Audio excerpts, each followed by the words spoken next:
So the next topic that we wanted to bring up was just the issue of responsibility. We see people on the streets and we wonder, how do they get there, and what choices did they make that landed them in that situation, and how to navigate all the complexities of what's happened in their life, and where they are and why. And so you've got a really good example of maybe what that looks like, and a kind of an analogy of a suitcase. So could you kind of run through that for us? Yeah. So one of the ways I've kind of come to think about this is if you're, if your life is like driving a car, and you make choices, you take turns, you go down different roads, right? And if you find yourself, or if an individual person finds themselves a scary dead end street, right? Nowhere else to go, and they're in trouble. Like, it's not a good place. Not the dead end street you want to get stuck in. What should a person do at that stage, right? Well, if they're in the driver's seat, you could make a lot of recommendations. We turn the car around and you go in a different direction. Even a dead end street, you've got turns you can make, right? You can make choices. You can turn around and you can get out of there. But if you're not in the driver's seat, maybe you're a piece of luggage in the trunk, you're stuck. You don't have a lot of options there. And I think that oftentimes we treat people that way when we start getting involved in the messiness of helping them, or the messiness of their life, that they are in a bad situation, they're experiencing homelessness or some similar set of circumstances, and instead of interacting with them and treating them like they're in the driver's seat, a lot of the solutions that we offer them treat them like they're in the passenger seat, or they're actually a piece of luggage back in the trunk of the car. We take away their responsibility, and we try to fix things for them, or we do things to them. And so I think it's really understandable why we want to do that, because the danger, I guess, or the risk of affirming that somebody is responsible for the choices that will get them out of the dead end that they're in. The danger of that is coming across as judgmental, right? Or victim blaming. Like, you're in this dead end because it's your fault, right? And I think we have this like proper sense of caution or fear when it comes to making a statement like that. But if we don't affirm that, if we don't say, in some sense, this person is going to be responsible, even if they are not responsible for where they ended up, they are going to need to take responsibility for getting out. If you don't say that, you are in a certain fundamental way, I would say, denying their humanity. Mm-hmm. Yeah, that's true. And then there's an opposite side of that pendulum too, where if you are completely putting it on them as their responsibility, everything that's happened to them is because they made that choice. Well, that's also not completely true. We all have different backgrounds. We've all been raised in different ways. We've come up. Some of us have had more opportunities than others, and so there is an element of lack of control that's there. But ultimately, and when you're sitting at the end of that dead end street, the only person that can be responsible is you. Whether or not you got there on your own, it really doesn't matter. That's where you are, and that has to be addressed at some level. And so we do have to strike the balance between saying, yes, it is your responsibility from this position that you're in. We recognize that you didn't have control over everything. You didn't have control over the dog that ran in front of you, or that pothole you hit, or whatever it was along the way. But here you are, and to help people recognize that in a non-judgmental way, where we can say, yes, you are here somewhat, at least by your own choice, but and it's bad, but there's hope. You're not stuck here. That's right. And I think what we get wrong when we say, well, this person, it all happened to them, it wasn't their fault at all that they're here. We really kind of deny the hope that they have to get out of it, because what we're telling them is that they're incapable.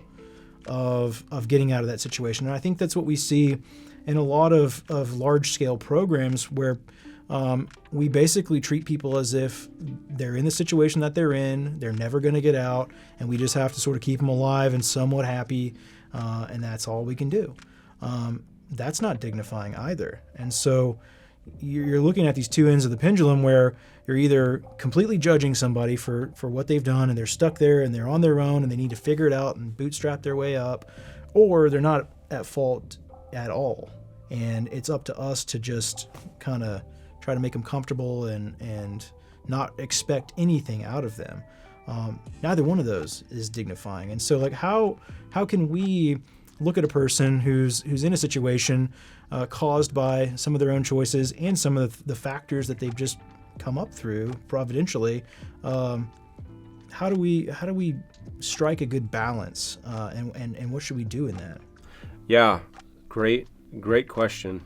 I think two of the most helpful questions that I've learned to ask someone who finds himself in that situation are these. First, as somebody tells you, kind of the story of their life so far, just ask, how's that working out? How's it working out?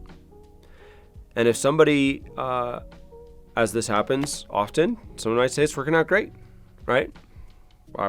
I'm good, right? And so if they don't see a problem, or you might think this person's life is definitely at a dead end, or they've taken a bunch of wrong turns and they're in a bad neighborhood at least, right? But if in their mind things are working out fine, and there's you may see all of those issues, but if they don't see them,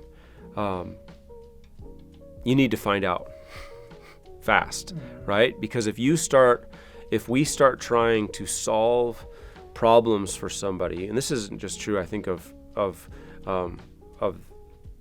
homeless ministry, it's true of all kinds of ministry, all kinds of life. If you try to solve problems in a person's life that's not your own, if you try to solve problems that they don't recognize, you're not gonna fix the problems, right? You may try to do a bunch of things to them or on their behalf, but they're not gonna last, and they're not gonna change. So that's the first, I think, helpful question you can ask somebody is, how are things? How's that working out?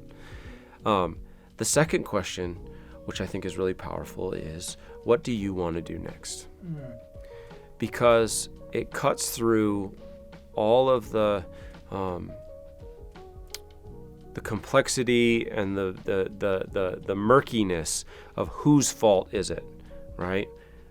Somebody may be at this dead end street, and most of the things that led them there weren't their fault, right? Maybe they were born into a bad family, ended up in foster care, dealt with a bunch of institutional racism, developed a mental illness that they had no control over, and by the time they're 25 years old, like, things have just slid so far off down the hill that there they are, right? All of that can be true. And in some cases it is true. All of that can be true, but because at the core of what we want to do is affirming that a person is made in the image of God, affirming their humanity, there is always that question, what do you want to do next? Where do you want to go from here? And affirming that with that question, but also putting them back in the driver's seat, as it were, of saying, I actually honor you and respect you enough to care about what you want to do next. And then you're going to have to make up your mind about what that is. And so one of the principles that always runs through my head is never do anything to or for people. Do things with them. So that means it's their plan and you're just helping. And then along the way, you might be literally with them, sitting at the DMV, waiting to get a driver's license, doctor's office appointments, whatever it might be. Or it means that you're just, you're a friend, you're an ally, you're a family member, right, who's going to say, as you're on this journey, like, I'll be on, you got my phone number, we can talk it through. Like, I'll go to your appointments with you, or but when it comes down to it, reaffirming over and over and over again that I really do believe that you are another human being. You're not a piece of luggage. You're not another transaction on my to-do list. But just like me, just like all of us, we have a part to play in our own lives. Yeah. And it's risky, right? Because the dark side of responsibility is judgment. And we don't want to come across as judgmental, and we certainly don't like feeling judged ourselves. But the only way to get out of that kind of judgment is to get rid of responsibility. And if you get rid of responsibility, then you really are, like you're saying, you may be in a very hopeless situation because you're out of control. Yeah, and I think a way to mitigate some of the feeling of judgment that comes when we are speaking to the issue of personal responsibility in these cases is the whole idea that we're trying to really hammer down, is that this is about walking with somebody. And walking with somebody is not just you facilitating their wishes, or are you trying to, help them make that next step, but it's deeper than that. It's relational. It's the vulnerability for you to confess and admit that you also have sin in your life and that you also need Christ, and that that you understand that yes, they have made these choices and are responsible for them, but that you understand and can relate that you also have a sin nature, and that you are capable of everything that they have done. So I think that you can really empathize with the person while addressing those things in a truthful way and in a helpful way, without being judgmental in a way that would make them feel like you don't love them. I think there's a way to judge a situation and to judge an action at face value in a loving way, and I think that requires relationship. All of these things we've talked about, asking those questions. I love that, starting with asking questions of the person, because too often we see a situation and we look at it, we say, I know the answer to that. I know what that needs. That guy needs a shower and a phone and a night in a hotel and a resume, and then no more. He's not gonna be homeless anymore. And we're wrong 99% of the time. And we're always wrong if our answer is something that the person doesn't want. And so I think that's such a dignifying thing, and it's such a simple thing just to say, how's this current life situation going for you? Asking for an honest answer. I think it takes relationship to get an honest answer from that, because if you just meet them and it's your first time to talk to them, you say, hey, how's this going for you? I'm fine. They're not going to tell you anything deep unless they know you. And then, beyond that, what's the next step for you? Or what do you want to do next? I think that's such an awesome thing that they probably don't even think about a lot of times. Just thinking of my friends and how immediately focused they are on things that they've got to do next, like that day. And thinking about anything into the future it's just not really on the radar. But allowing the person the dignity to think forward and to dream and to have that glimmer of hope, that's you saying that you have hope for that person. Like there is something next. And I think that is an empowering thing for that person to hear from someone else, is that you believe that there is hope. You know that there can be something else, and that opens up just a small little crack in the door for them to recognize that they don't have to be where they are, and that you're with them and for them. And then as they take those thoughts and think about, okay, well, how can we actually do this? That's where we can step in and say, oh, you want to work in an office as a secretary, but you don't have typing skills. Well, let's try to connect you to a resource that will help you to learn how to type if that's what you want to do. That's where we can be a broker of resources without being a kind of a savior complex where we're prescribing those solutions to people. So, but actions come from somewhere else, right? Or the way that we act is not it's not its own standalone deal. There's a deeper thing that drives our actions. In fact, there's several layers that drive our actions. So Could you speak to that? Like maybe how do you get from action and this personal responsibility idea? How do you drill deeper into that to make a difference? Yeah, so I think there's a bunch of different ways we could break it down biblically, but one of the more helpful ways, I think, is seeing that at the surface, like what we see and what we interact with other people, but also in our own lives, are our actions or behaviors. And that's all we kind of see, and that's all we interact with. But biblically speaking, underneath that, the Bible talks about our desires. So our desires become actions. But even underneath that, we have our thoughts, right? What are we thinking about? What are we meditating on?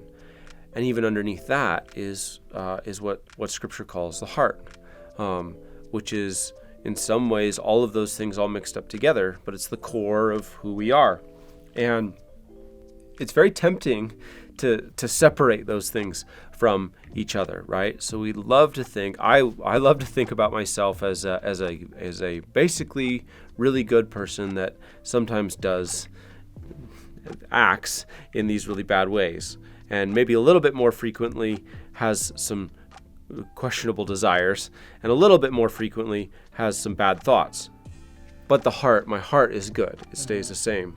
And it's a bit shocking and painful to find that Jesus says, no, that's actually not the case, Raymond. That's not how you work. That's not how anyone works. In Mark 7, he tells his disciples that it's not what goes into a person that corrupts them, but it's actually what comes out of the heart.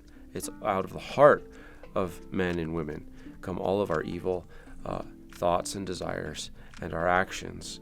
And so unless the heart is transformed, none of those other things can be transformed as well. And so I think that's a really crucial piece, that if we're going to, because as we've been talking about, we want to say, well, I want to affirm the humanity of other people. I want to give people, I want to treat them with dignity and respect. I want to interact with them as if they are, in some sense, using our illustration, in the driver's seat of their own life. I want to do all of that.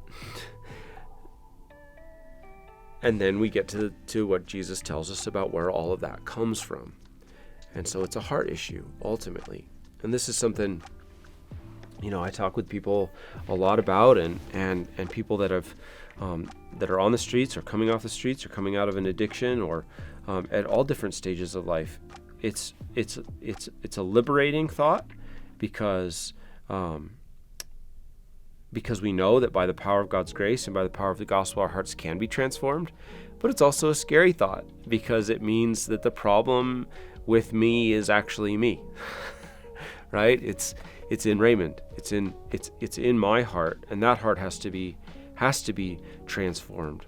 And so once again, though, it brings us back to kind of a theme that I think we want to have running through all of these sessions, and that's that the transformative power of the gospel is not secondary to changing all of these other areas of our life that we want changed, right? So if Jesus is to be believed, I cannot fully change my actions or my desires or my thoughts without my heart being transformed.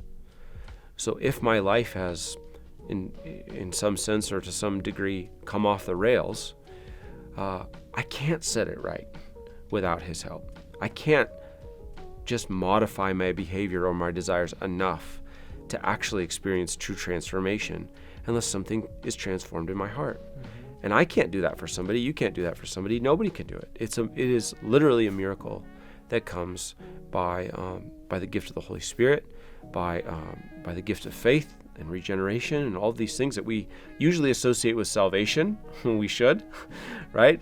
But once again, thinking about salvation as just what happens to you after you die is just such an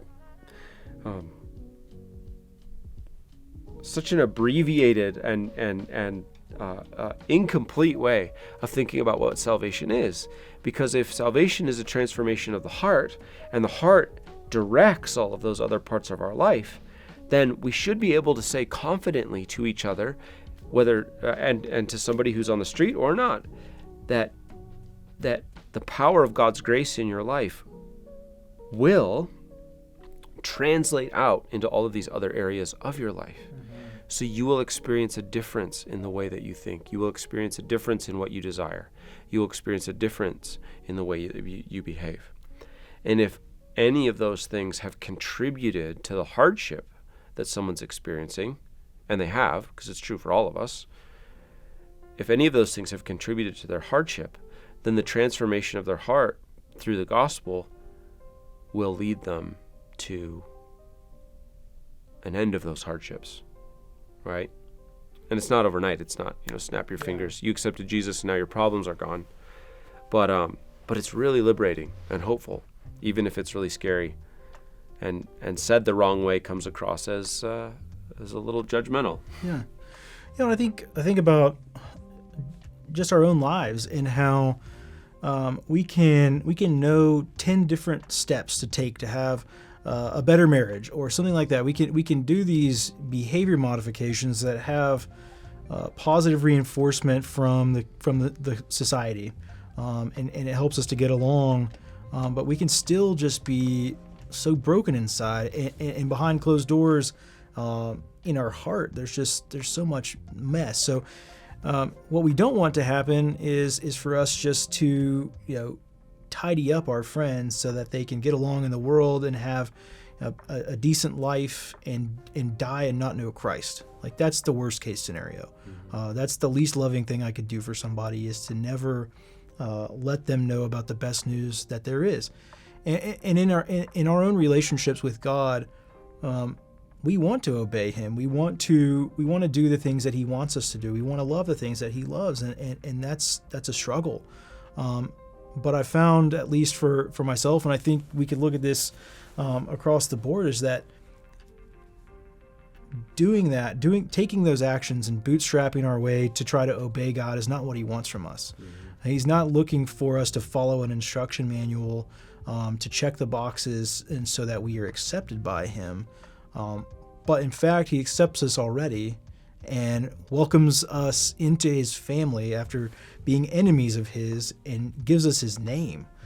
And I think looking at that and really just delighting in that is what changes our behavior and changes the way that we think and changes the way that we live.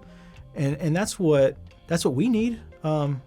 We need to delight in God and to love Him and to be changed by Him, and then the actions of our lives change. And so, I think it is a hopeful thing to think about that in terms of working with the homeless, to recognize that we're limited in what we can do. There is a point to which we cannot affect their heart. We can tell them things. We can share the gospel with them. We can give them truth. But ultimately, that heart change is dependent on the Lord. And that is a freeing thing, but sometimes it is a frustrating thing, because you're like, man, I just wish that if this person would have a change of heart, then everything in their life would change, and we wouldn't have to be trying to work from the bottom up. We're working at baseline behavior modification, not to spit in public trash cans or something, just not to get in trouble. Rather, if it were coming from the other end and flowing down, that's the way that God has designed it. And so I think it's important to recognize that in our ministries, that ultimately what we want is heart change, and we are not capable ourselves of causing that. So that makes us dependent and weak, which is good. I think that motivates us to pray, and I think that as we pray for our neighbors, that we just want so badly for them to know Christ and to have those changes that affect their life. It opens our eyes and our hearts for opportunities where we can be representatives of Christ in their life. Like if you're praying for somebody and you're like, God, I really wish that this person would know you, and I want them to know the love and the grace that comes with being a child of God. And then as you're doing that, your heart's just inclined toward that person, and it gives you the eyes and the heart to see when you can step in and show that love and grace to them. So I think that's critical for us as practitioners to constantly be in prayer for our people. that just drives what we do. Absolutely. And I think practically too, it leads us to wisely, cautiously, but bravely affirm the humanity of everyone, including people that are living with very difficult circumstances. And so when we're talking about people experiencing homelessness or people that are in extreme poverty, I mean, I think this applies to overseas missions as well, or basically anybody who we're more inclined to think of as less than human, in the sense that we don't affirm their humanity. Be brave in granting a person the dignity of their own of the responsibility for if not what's happened to them, at least what's going to happen next. Right? So affirming that in our ministries and in our work, and then structuring things in such a way that we aren't just saying that, or it's not just a principle, but it's actually something we put into practice.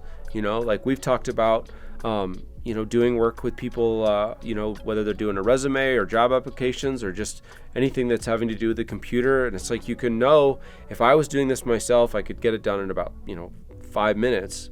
But with someone who's maybe not as computer literate, it's going to take 2 hours and it's going to be a hassle and I'm going to have to sit here the whole time. But it's worth it, right? It's worth it because the job is not just, let's finish this task or like get the resume written or the bank account set up. That's not the job. The job is that this person would learn how to do it, and that I can walk alongside of them. I can go with them down that road, but because I love them, and because I affirm them, and because I want to instill a sense of dignity and self-worth in them, I'm going to let them do it themselves. And then I think the other thing too that, as you were talking, that occurs to me as practical is that, especially in our churches, but certainly in our organizations, that if we really take Jesus seriously, that we should not expect someone who we know needs the gospel. We cannot expect that person to have the outer life all straightened up and cleared out and tidied up before some work gets done in the inner life. And I think a lot of Christians might hear that and say, well, yeah, of course I believe that. But think about that, as like, in real time on a Sunday morning. If someone shows up to your congregation, or someone shows up in your waiting room or your lobby or whatever it is, and they externally are obviously a bit of a mess, right? How do we react to them? Do we see that as an opportunity for the gospel to come to bear in somebody's life who needs it? Or do we see that's just scary, or that's just this is a problem, right? And I think a lot of times we structure our lives that way, where we say, until somebody is fixed on the outside, then I don't want to get into the mess of what's in the inside. Or until somebody's cleaned up on the outside, they might not even feel welcome coming to, say, a church service or something like that, where more of like the heart issues or the soul issues are going to be dealt with. And we kind of put the whole thing, we go the whole thing backwards, right? So those are just some sort of practical considerations that, came to my mind as you were talking. What are some other ways you think you can practically put what we've been talking about into practice? Well, I think just recognizing that there is not a quick and easy solution to a person and their issues, no matter what they are, homeless or not. When it's an issue of the heart, it is a long and sometimes painful process. And so I think embracing that as somebody who is trying to walk with somebody through that is really important. To recognize that it's not about the number of people that you can change or help, but it's about going deep with the person that God has put in front of you and called you to. It's about going as far as you can into their life towards their heart, and then praying that God would get to the heart. That there would be that opportunity for one of your seeds to be planted and to grow. So I think it's just recognizing that oftentimes, all the time, this kind of ministry is not an immediate gratification type of thing. And when it comes to working with people, it's just not ever. Practically speaking, that quality is a lot more important than quantity. Absolutely. Is what I'm hearing you say, because it is about the quality of an individual's life that's what we're really trying to bring some lasting change in, and the danger, I think, of the quantity approach is it's fun, it's easy, it's easy to raise money for. There's also all these reasons why quantifiable approaches to material problems are so appealing to us. I mean, our culture, our society is just geared towards it. Pounds of food given away, numbers of meals served, backpacks handed out, before the school year starts, shoes at Christmas time, right? We're really familiar with all those kinds of programs because it's really easy to measure success. On the organizational side, it's really easy to raise money for because you have a very real thing that you can ask people for and they feel good about giving it. And it feels like, or it even looks like, you're meeting a need. Great photo opportunity. The problem with it, though, is if you think about, especially if you're talking about poverty alleviation or dealing with homelessness, the higher the quantities is an indicator of the higher the need, not the greater the solution. So the person who's going to get you the highest numbers is the person who's in the most trouble. And if that person's needs were met, and if that person was truly helped, your numbers would drop, right? And so that actually, can be really deceptive in terms of how we measure our success or how we measure our helpfulness, because it means if you're just being driven by the numbers and having big numbers, in a kind of an upside down, kind of twisted way, we're motivated by maintaining the need rather than meeting it, right? If all the people who are food insecure got helped to such a degree that they were no longer, experiencing food insecurity, then your numbers would drop. Right? The bottom would drop out. You'd have nothing.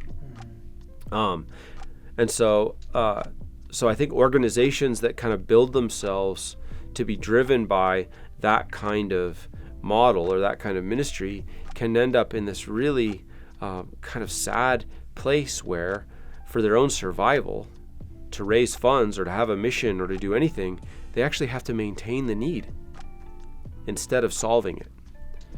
And so if our goal is really to solve the problem, then we have to be looking at more than just how many transactions can we accomplish. We actually have to be thinking about, the question is not how many of these transactions can we keep accomplishing. The question rather should be, how do we make sure that we don't have to do any more of these transactions again, right? Let's eliminate the need for that at all. Does that make sense? Yeah, definitely. And I think it goes back to the whole idea of relationship. If you're volunteering for an organization that's very transactional, yeah, it probably feels good. It doesn't cost you much. You might have to throw some money towards some toys or something else, but it hasn't asked you to give yourself. And I think that's just a really important thing that we want to think about in how we are designing our practices or encouraging people to serve, is that giving yourself is the first and foremost thing. We talked about in session 1 that the very first thing we can do is seek to befriend people. That is the baseline for acknowledging their humanity, their dignity, and everything else. And so we do have to evaluate what our programs are doing, and are they transactional? And I think just having a couple years under our belt at the Field's Edge, it's very easy for a program that started out well with the right heart motivations to get down to the heart level to help somebody, can really easily drift toward a transaction as they grow. And you start to get concerned about tasks over people because it just grows. So I think it's an important question to constantly ask yourself: is what I'm doing transactional, or is what I'm doing affirming the dignity and value of the person that I'm looking to serve and lift up? Mm-hmm. So that's something that I think is a really important application for us. Yeah, and designing your programs and your mission and your activities accordingly. So not just trying to think how can we inject some more opportunities for relationship into these transactions, but actually saying we want to design the whole things in a different way. Like, how do these facilitate relationship? How do these facilitate instilling dignity in people? How are we affirming not just our love and our care and concern for the individuals we're trying to help, but how do we actually affirm that they are responsible and they have volition and that they are they're in the driver's seat as much as is possible. They're in the driver's seat of the car of their life. And so designing things and facilitating things that don't just accidentally do that, but are designed to do it. Mm-hmm. Yeah. And I think something that's hard about that is that sometimes when you're helping somebody in that way and you're trying to help them recognize that they're in the driver's seat, that sometimes you have to be sort of the bad guy in a sense. Like, you have to be the one, hopefully with enough relational capital, to tell the person that, like, hey, like, you're gonna have to do something about this. And so I found it as a person involved in this type of ministry, like, one of the most difficult times is when you are doing everything you can in your power to help somebody, and they're also fighting you on the other end. And that's something that I guess just God is using to instill patience and trust in Him. I've seen those situations come through to the other side where the person does take that responsibility and recognize, oh yeah, I do need to do something about that. But we have to have the courage to tell the truth in a loving way. But that also puts us at risk for kind of receiving the negative feedback from that. Yeah. I have a vivid memory of an interaction just like that with a person who I'd known for enough time. We had the relational capital, but they were trying to get on Social Security disability for low self-esteem, which I didn't know. I actually still don't know. Maybe that's a thing. Maybe it isn't. But I asked them why do you feel badly about yourself? Why do you have low self-esteem? Or some kind of question like that. And they started listing off a bunch of things, like I don't have a job, and I smoke too much weed, and I drink too much cheap booze, and I've got a abusive partner who I spend too much time with, and they happen to smoke too much weed and not have a job and drink too much cheap booze, and all of my friends are doing the exact same thing, and and the list goes on and on and on. And I, because I had the relational capital, I was able to say, well, those are actually all really good reasons to not feel good about your life. Like, you're not crazy. In other words, you're not mentally ill because you have low self-esteem, because you don't enjoy doing those things that you just listed off. Mm-hmm. Your mind is working. You're sane. That's good news. Yeah. Because if you were doing all of those things and didn't feel any different, or were happy with your life, I would be a lot more worried for you at that point.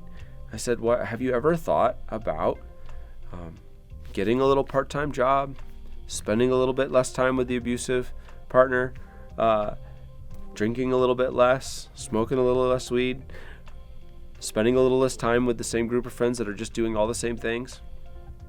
And we're not talking like nuclear option, like change your whole life now and become a model citizen, but just like all those things that you listed as being things that are contributing to your unhappiness. Just do all of them a little bit less and see what happens. Mm-hmm. I actually don't remember how things turned out for them long term. But I do remember in the middle of that conversation, a couple of things. One, I don't know if anyone had ever had that kind of a frank conversation with them, and so there was a sense of shock and a little bit of a sense of feeling judged and being under the microscope a little bit. But also, I could see in that conversation, and I do remember now as things played out, that the fact that they had some say in what they were going to spend their life doing, and that those things were directly contributing to their mental health and their experience of happiness, was liberating, right? And because I had the social capital, because I was, as you said, because the friendship was there, that was a little bit of a harder conversation. Because the really abbreviated way you could put it is, I had said, you've got low self-esteem because your life really isn't worth living. And so if you want to feel better about yourself, you're going to have to change. Mm-hmm. Like, that's the hard kernel of the truth. Now you got to walk that out over, 10, 15, 20 minutes of conversation, mm-hmm. and do it within the context of a friendship. But even in the context of a friendship, that's not good news. It's only good news in the context of the gospel, right? Where you're saying this life that you have is not good. These choices that you're making are not good. They're contributing to the life that you're not happy about. And I'm not sitting here telling you to take all these steps to clean up your life and just blindly and dutifully obey. I'm telling you that there's somebody who can make you want to do different things and can change your heart to not have a life like this any longer. Now, that's the good news. It's not good news if you're just just reminding the person of their crummy condition. But it's good news if you remind them of their crummy condition and tell them that you know someone who can alleviate that crummy condition and change their heart. That's right. That's exactly right. And it's just like if you went to the hospital with some mysterious illness that you knew you were dying from, you're miserable and you're in pain. A couple of bad things could happen, right? You could go in and you could meet with a doctor, and they would say, you describe all of your problems to them, and they just say, like, hey man, like, I'm not going to judge you. We're not about that. I mean, you'd be hopeless, right? It's like, something's wrong. And you need someone to identify it, right? So that's the first way that, a doctor could be really unhelpful. Hey man, no judgment in this hospital, right? You go find a different hospital. But the second thing that could go really wrong is that the doctor does tell you exactly what's wrong and offers you no solution, mm-hmm. right? Which is what you're talking about. It's maybe slightly better than the first scenario, but it's still hopeless. Hey, here's your diagnosis. We can't do anything, right? But what you're saying is that the full gospel says we are going to be brave enough to diagnose the problem, and loving enough to offer you the true antidote, the true solution, the true treatment, right? And so as bad as this thing is that is killing you, there is a way out. There is hope, right? But you have to do all of that together. Otherwise, I would say you're not really in the fight. You're not really addressing the reality of the situation.